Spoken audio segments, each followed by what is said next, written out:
Pourquoi la création de contenu est devenue si difficile pour les nouveaux coachs, formateurs ou consultants en ligne? Est-ce trop tard pour percer sur les réseaux sociaux? Est-ce qu'il faut gérer parfaitement la nouvelle plateforme Threads, l'équivalent de Twitter, pour sortir son épingle du jeu? Dans cette guerre de l'attention qui est sur les réseaux sociaux, la plupart des créateurs de contenu sont prêts à tout. Jusqu'à quel point? Est-ce qu'il n'y a pas d'autres alternatives pour avoir des clients sans forcément oublier qui on est, ses valeurs et surtout être rentable rapidement? Dans cette vidéo, j'espère te donner toutes mes recommandations après 3 mois où j'ai posté régulièrement sur Instagram, plus 140 posts, sur YouTube, plus de 20 vidéos, en podcast, presque 7 ou 10 posts. Et qu'est-ce que j'en ai conclu?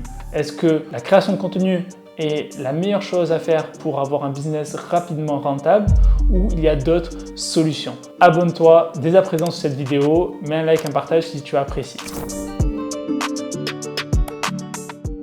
Est-ce que la création de contenu est morte en 2024? C'est la question que je me suis posée parce que j'ai créé énormément de contenu pour très peu de résultats.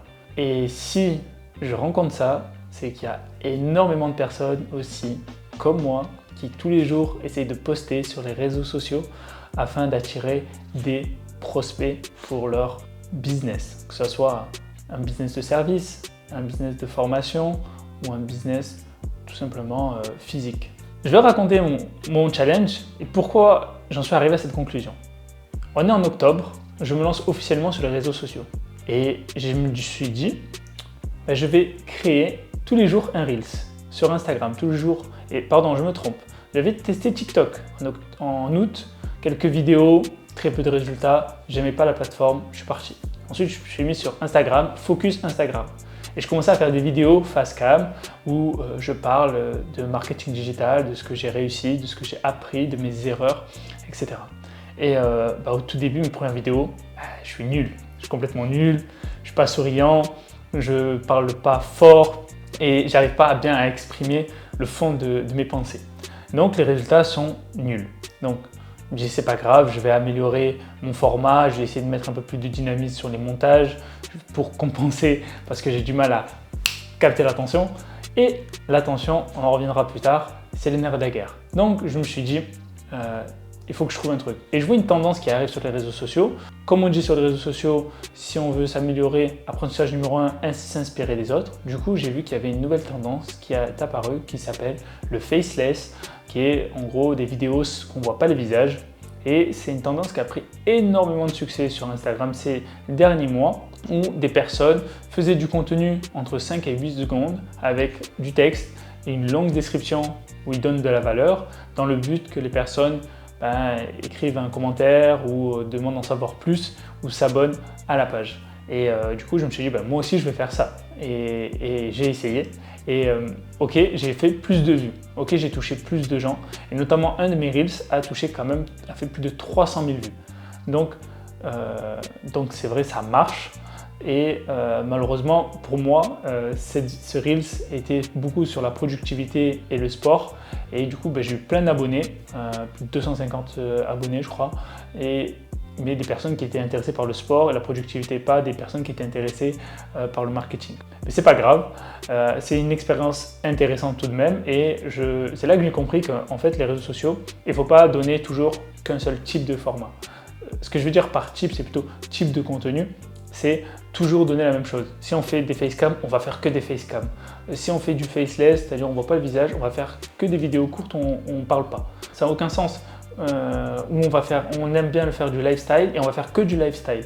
En fait, en réalité, dites-vous que quand vous allez au restaurant, est-ce qu'en général, vous allez prendre toujours la même entrée, le même plat, le même dessert et tous les jours vous allez manger la même chose? Au bout d'un moment, vous êtes saoulé. En fait, c'est la même chose pour le contenu. Vous devez constamment renouveler vos contenus, constamment échanger le type, essayer de changer d'angle, essayer de changer de manière de vous exprimer. Pourquoi pas faire même des collaborations? C'est pourtant évident. Collaborer avec des personnes qui sont peut-être un peu plus avancées que vous ou dans une thématique complémentaire et ça va pouvoir, du coup, vous allez gagner en visibilité et lui aussi. Donc, c'est gagnant-gagnant. Donc, l'objectif, c'est que je me suis dit, c'est dorénavant, je vais faire à la fois des facecam et des vidéos où je ne parle pas de 5 à 10 secondes maximum. Et c'est vrai que c'était mieux, j'ai vu du mieux, mais franchement, en réalité, faire des vidéos facecam, ça demande beaucoup de temps. Ça demande du montage, de les mettre sur Instagram, de faire la description, de poster tous les jours. Et c'était une charge de travail vraiment importante. Pourtant, je suis tout seul. Et je me suis dit, en fait, la facilité, c'était des vidéos de 5 à 10 secondes où je ne parle pas. Donc, je pouvais faire beaucoup de vidéos, mais je ne parlais pas. La problématique que j'ai rencontrée, c'est que du coup, la productivité. Je suis tout seul, et vous aussi, pour la plupart du temps, vous êtes tout seul. Vous ne pouvez pas à la fois créer du contenu le jour et le poster le lendemain. Donc, il vous faut une organisation. Et c'est là que j'arrive à un deuxième apprentissage, qu'il faut apprendre à créer du contenu qu'un seul jour dans la semaine. Qu'importe le jour, en tout cas, vous prenez une journée ou une après-midi pour tourner tous vos contenus pour les réseaux sociaux. Et c'est là que j'ai permis à m'organiser et à planifier pour 30 jours de contenu. Essayer de vraiment donner toujours de la valeur et de vraiment varier les accroches pour tester et voir quelle accroche marche le mieux pour moi.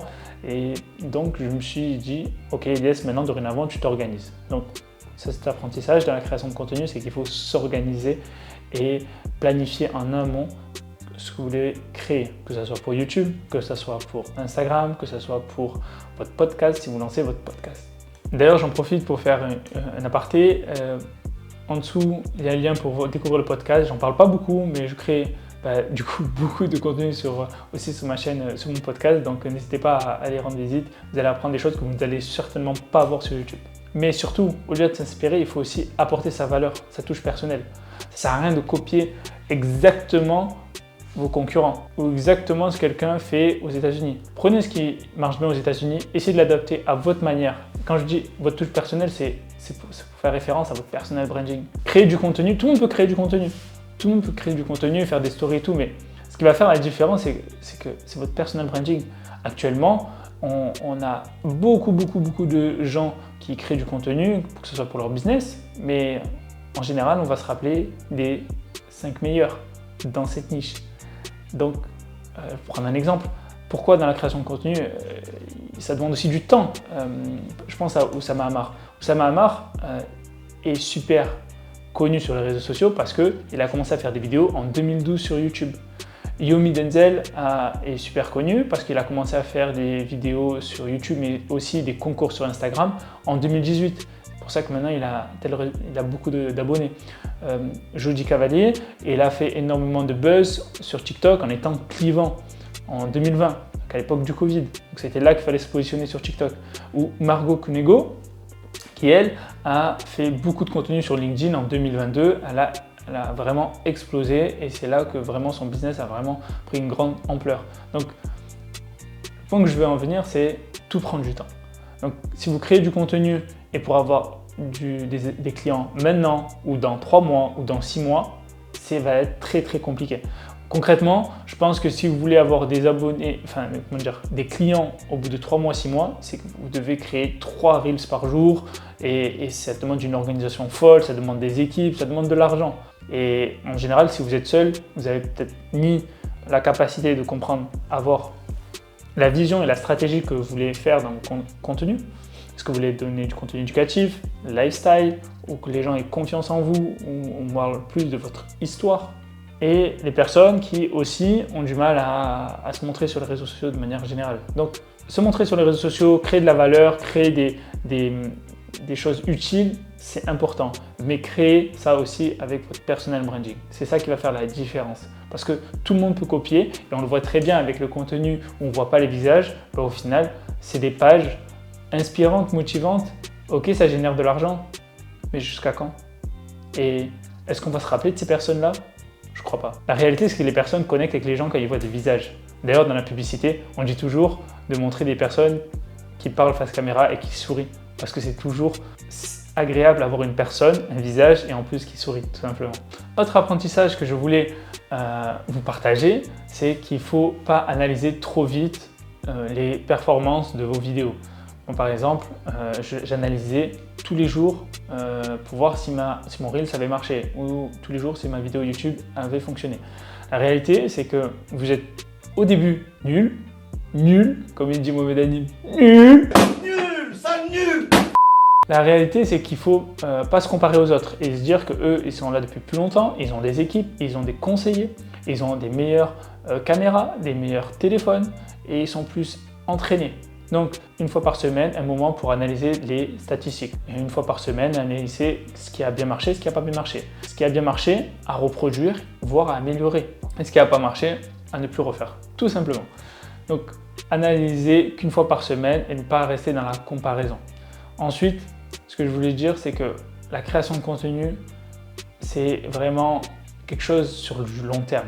Entre guillemets, si vous voyez votre business sur 5 ans, créer du contenu maintenant et peut-être dans 5 ans, vous pourrez complètement vivre de la création de contenu. Par contre, si vous voyez court terme et vous voulez faire du business rapidement, ne pensez pas à la création de contenu, ça va forcément être très compliqué. Vous voyez la création de contenu, la création, je parle organique, comme une maison.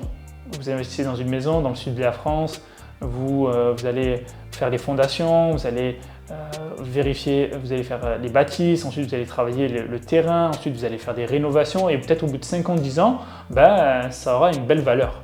Alors que si vous voyez la publicité comme une alternative en attendant d'avoir votre maison, la publicité, si on peut faire une comparaison, c'est comme un Airbnb dans un appartement à Paris en face de la Tour Eiffel.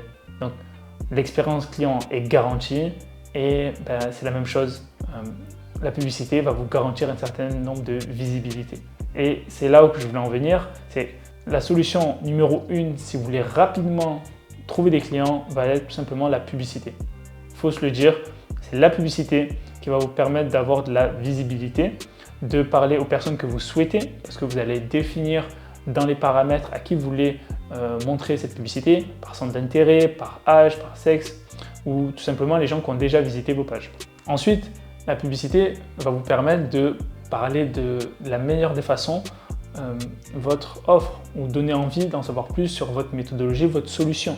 Donc la publicité, c'est vraiment un game changer parce que vous allez apparaître sur l'écran tous les jours et même plusieurs fois par jour. Donc forcément, vous allez rentrer dans la tête des clients. Psychologiquement, ça va être plus facile pour convaincre des personnes quand une personne on la voit tous les jours. Chose que la création de contenu demande énormément d'efforts. Une fois que la publicité est mise en place, c'est automatique. Ensuite, ce que vous allez pouvoir faire avec la publicité, ça va être tout simplement de vite délivrer de la valeur. Ça peut être proposer à cette personne-là une formation gratuite, proposer à cette personne-là un e-book, un lead magnet, ce qu'on appelle. Mais au-delà de tout ça, vous allez récupérer des mails et des numéros de téléphone. Et pourquoi c'est important de récupérer les mails et les numéros de téléphone, c'est que tant que vous êtes sur les réseaux sociaux, vous êtes locataire. C'est-à-dire que vous dépendez des plateformes. Mais le jour que vous avez des centaines, des milliers, des centaines de milliers d'adresses mail et de numéros de téléphone, concrètement, vous allez toujours trouver des clients parmi tout ça sans forcément dépendre des plateformes. Donc, autre argument, la publicité est le moyen le plus rapide pour ne plus dépendre de ces plateformes-là. Dernier point, la publicité est vraiment la chose la plus rapidement à mettre en place et surtout de scaler, c'est-à-dire de croître rapidement. C'est-à-dire qu'on n'a pas besoin de fournir plus d'efforts pour avoir plus de visibilité, étant donné que là, on paye pour avoir de l'attention et non, on n'échange plus notre temps pour l'attention, mais de l'argent, parce qu'on paye. Donc, si une publicité marche ou si plusieurs publicités fonctionnent, on n'a plus qu'à augmenter le budget x10, x20, x30% et voir l'évolution, sans forcément passer plus de temps à créer du contenu.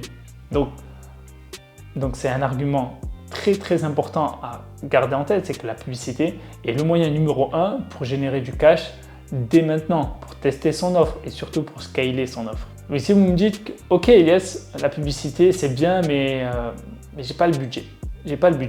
Si vous n'avez pas le budget pour relancer les publicités, travaillez votre personal branding. Travaillez qui vous êtes. Parce qu'en fait, vous allez plus vendre en étant un personnage remarquable qu'une personne qui ressemble à tous les autres. Si vous êtes un coach sportif qui ressemble à tous les coachs sportifs, on ne va pas se rappeler de vous. Par contre, si vous êtes un coach sportif drôle, qui est présent depuis des années, qui est intelligent, qui s'exprime bien, forcément, vous allez vous démarquer par rapport aux autres. Donc, essayez de voir quelles sont les qualités que vous avez en tant que personne et quels sont vos ennemis, quel est votre but, quel est votre why, et constamment vous rappeler aux personnes pourquoi vous faites ça. Vous en avez marre, c'est quoi votre combat, c'est quoi votre guerre, c'est quoi pour vous votre vie idéale, pour qui vous voulez aider. Et en fait tout ça, quelle est votre tenue vestimentaire? Est-ce que vous êtes toujours habillé de la même façon ou pas? Est-ce que votre contenu est qualitatif? Est-ce que des fois vous faites des shootings photos ou vous appelez des vidéastes pour faire des belles vidéos parce que ça va vous mettre en, comment dire, vous allez les mettre en avant et surtout améliorer voilà, c'est le packaging. C'est comme quand vous achetez des produits, vous allez d'abord juger à la forme. Donc la forme joue aussi. Et qu'importe la forme que vous choisissez, restez juste cohérent avec votre valeur et surtout cohérent avec qui vous êtes. Si vous n'avez pas l'habitude de mettre des chemises, ne mettez pas des chemises. Si vous n'avez pas l'habitude de mettre des survêtements, ne mettez pas de survêtements. Restez qui vous êtes, ok? Et surtout, le personal branding, ça se travaille. Vous pouvez regarder, il y a plein de vidéos sur YouTube, vous pouvez même chercher sur ChatGPT, mais en tout cas, ça se travaille. Parce qu'il est important de constamment se différencier de la concurrence. Vous avez vu, de plus en plus de personnes se lancent, de plus en plus de personnes sont dans le business en ligne. Et pour faire la différence, il faut avoir un personal branding fort. Et le personal branding fort, ce n'est pas forcément être forcément clivant. Pour certaines personnes, ils ne sont pas du tout clivants. Je pense à Alec Henry, qui n'est pas du tout clivant, mais qui a un personal branding fort parce qu'il est toujours de la même manière, il s'exprime très bien et il est toujours présent. Alors que d'autres sont forcément clients, comme Jody Cavalli que j'ai parlé tout à l'heure, mais ça va dans leur style, ils sont comme ça dans la vraie vie. Donc si dans la vraie vie vous êtes clivant, osez-le, parlez de ce qui vous intéresse ou ce qui vous plaît, ce qui ne vous plaît pas. Et c'est comme ça. Et forcément, ça va faire un tri. Il y a des personnes qui vont plus vous parler parce que vous allez dire « Ok, j'ai vu que tu as parlé en mal je dis une bêtise, des entrepreneurs de Dubaï parce que moi aussi j'en ai marre des entrepreneurs de Dubaï, moi j'aime la France et je veux qu'on entreprenne en France. » Et bien voilà, vous allez attirer cette typologie de clients. Ou l'inverse, vous allez trouver des gens qui vont dire « Ouais, moi aussi j'en ai marre du métro boulot dodo, je veux être comme toi entrepreneur parce que toi aussi tu étais cadre et tu comprends c'est quoi la vie de cadre et j'ai envie de changer cette vie parce que dans votre vie, dans votre parcours, vous avez été cadre et vous avez expliqué par quoi vous êtes passé. Et du coup, les gens, ça va résonner en eux, votre histoire. La solution numéro 2 pour pallier à la difficulté de la création de contenu, ça va être de travailler votre personal branding. Des belles photos, des belles images, une bonne prise de parole. Ne pas avoir honte de parler face à la caméra, ça demande de l'entraînement, ça demande d'avoir confiance en soi, mais qu'est-ce que c'est puissant et surtout agréable d'avoir une personne qui parle bien. On parle même d'ailleurs du storytelling, raconter des belles histoires, c'est carrément un gros plus pour se démarquer. Et du coup, si vous voulez pas faire la publicité, et je vous rappelle, n'oubliez pas qu'en cette vidéo, il y a un lien, vous pouvez prendre un rendez-vous avec moi pour échanger pour comment on pourrait vous accompagner. On a une agence spécialisée dans la publicité pour les coachs et les infopreneurs. Quoi qu'il arrive, au bout de cette audit, je donnerai des conseils pour intégrer rapidement et passer les 5 000 €. Et si vous faites partie des personnes qu'on peut accompagner, du coup, ça serait un réel plaisir car on pourra travailler ensemble. Et du coup, si vous ne pouvez pas faire la publicité et que le personal branding, c'est compliqué pour vous, la dernière solution reste la prospection. Oui, la prospection, le mot est dit. En France, les gens n'aiment pas être prospectés, les gens n'aiment pas recevoir des flyers. C'est pas dans la coutume. Les gens n'aiment pas en général qu'on se fasse prospecter. En général, quand ils pensent prospection, ils pensent au téléphone qui sonne à 19 h par les plateformes SFR, Bouygues, Télécom pour avoir un nouvel abonnement téléphonique. Ou pour les panneaux photovoltaïques, j'en passe au passage, parce qu'il y en a eu beaucoup d'appels sur ça. Et la prospection, c'est tout simplement contacter des gens. Ça peut être contacter dans vos abonnés, donc c'est l'inbound marketing, c'est contacter les gens qui ont déjà réagi à vos contenus, qui ont liké, qui ont commenté, qui se sont abonnés ou qui viennent dans vos lives. Donc contacter ces personnes-là, c'est des personnes qui ont déjà montré de l'intérêt face à vos contenus. Donc ça peut être plus facile de pourquoi pas travailler avec eux. Ou de l'outbound marketing, ça veut dire que là vous allez faire la prospection à froid, donc ça peut être envoyer des DM, ça peut être envoyer des emails, ça peut être du cold calling, ça peut être voilà, c'est toutes les manières pour essayer de connecter avec des personnes qui ne vous connaissent pas. Ou dernière manière de prospecter, et j'ai essayé, c'était faire du networking. On ne dit pas prospecter en networking, on est plutôt faire du networking, c'est-à-dire échanger, discuter, trouver des personnes avec qui ça pourrait se fitter. Je l'ai fait plusieurs fois et en réalité, le networking, c'est bien pour faire du réseau, mais c'est surtout, moi je l'ai pris comme me rendre compte de la réalité que même les gens qui sont en ligne, sont sur les réseaux sociaux, c'est des gens comme nous, même si les gens ils ont beaucoup d'abonnés, ou ils sont successful, ou ils ont des comptes en banque pleins à craquer, c'est des gens comme vous et moi. Et c'est tout. C'est juste qu'ils ont osé avant nous à créer du contenu, ils ont osé avant nous de lancer des business, ils ont osé avant nous de lancer des pubs. C'est tout. Mais ça reste des personnes comme vous et moi, qui ont des problèmes comme vous et moi, qui ont des doutes comme vous et moi, et c'est comme ça, et c'est la vie. Donc, pourquoi pas essayer de networker, aller dans des soirées de réseau pour créer du réseau, essayer de trouver des partenaires. Ça peut être aussi, pas forcément des clients, mais aussi des personnes avec qui vous allez bosser, des copywriters, des monteurs, des média buyers, bref, toute typologie de personnes qui pourraient travailler avec vous.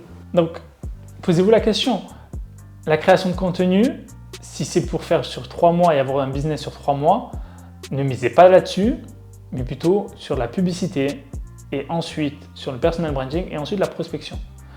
Maintenant, vous avez une vision long terme, vous savez que vous allez faire ça pendant 5 ans, 10 ans, vous pouvez commencer par la création de contenu, mais en même temps lancer les publicités, ou en même temps faire de la prospection, ou en même temps travailler votre personal branding. En tout cas, il faut au moins 2 des choses, 2 de ces 4 manières de trouver des clients. Donc, travaillez, choisissez pour vous ce qui vous arrange le mieux, mais sachez que si vous avez des difficultés sur la création de contenu, sur le personal branding et sur la prospection, la publicité reste la meilleure solution. Donc, j'en profite là aussi pour vous redire si ça vous a plu ce genre de vidéo, de vous abonner, de liker, de commenter, et n'oubliez pas que vous pouvez réserver un appel téléphonique avec moi, ça sera un réel plaisir d'échanger avec vous, de parler de tips, et je vous donnerai des conseils et surtout une roadmap pour vous aider, totalement gratuit, et que vous avancez dans votre business. J'espère que ça vous plaît ce genre de format. Je n'ai pas de script, je vous parle tout ce que j'ai dans ma tête et c'est un bel exercice. Je trouve que je m'améliore. En tout cas, dites-moi en commentaire si ça vous plaît. C'était tout, c'était Elias, à bientôt, peace.